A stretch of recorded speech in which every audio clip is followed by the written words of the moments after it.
नमस्कार दोस्तों, मैं दीपक छारा और आज हम बात करेंगे हमारा चैप्टर हमारा जो था वो फोर्थ था, क्वाड्रेटिक इक्वेशन, द्विघात समीकरण 10th क्लास का। और उसकी हमने पूरा चैप्टर कर लिया है। तो उस पूरे चैप्टर में हमने क्या सीखा वही चीज़ की हम बात करेंगे।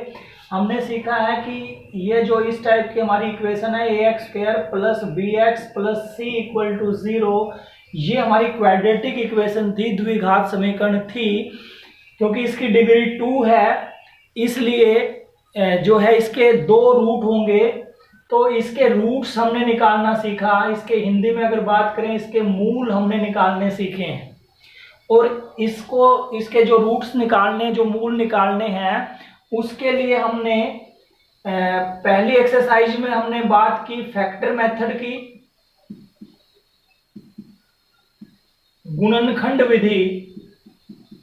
गुणनखंड विधि से हमने इसके फैक्टर्स करके और इसके रूट्स निकाले हैं।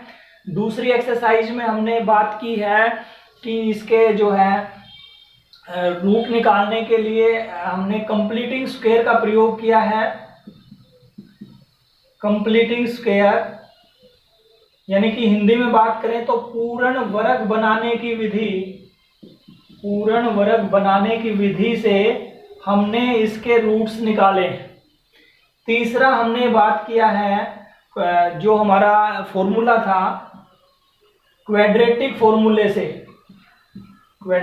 फॉर्मूला यानी कि द्विघात सूत्र से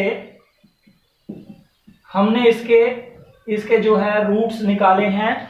और द्विघात सूत्र हमारा क्या था? वो था x = -b ± b² - 4ac/2a। Roots निकालने के अलावा इसमें हमने डिस्कस किया कि इसके रूट्स जो है वो कैसे होंगे।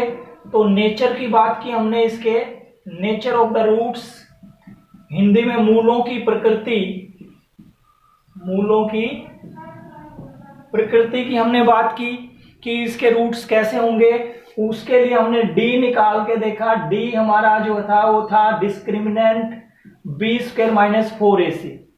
d की जो वैल्यू है वो हमारी पॉजिटिव आई, यानी कि 0 से बड़ी अगर आती है, पॉजिटिव आई या >0 आई है, तो हमने जो है यहाँ पे इस चैप्टर में सीखा कि इसके जो मूल होंगे वो रियल होंगे और डिफरेंट होंगे। क्योंकि 2 रूट होंगे इसलिए दोनों क्या होंगे? डिफरेंट रियल रूट्स, 2 भिन्न वास्तविक मूल होंगे। ये चीज हमने सीखी। दूसरी, अगर इसका d की वैल्यू जो है 0 के इक्वल आई है, d की वैल्यू अगर 0 के इक्वल आई है, तो हमने बात की यहां पे 2 इक्वल रूट्स की, 2 समान मूल। इसके जो 2 रूट होंगे, दोनों जो मूल होंगे वो दोनों समान आएंगे। ये हमने यहां पे सीखा है। तीसरा, अगर d की वैल्यू 0 से छोटी आई है यानी कि नेगेटिव आई है, तो नो रियल रूट,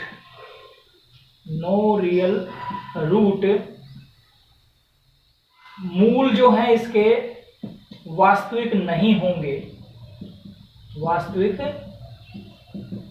होंगे। यानी कि 3 टाइप के हमारे केस बने थे। मूल वास्तविक होंगे और अलग अलग होंगे, मूल वास्तविक होंगे और दोनों समान होंगे, और इसका कोई भी मूल वास्तविक नहीं होगा। तो मूलों की प्रकृति और जो है मूलों को निकालने के जो तरीके हैं वो हमने इस चैप्टर में सीखे हैं।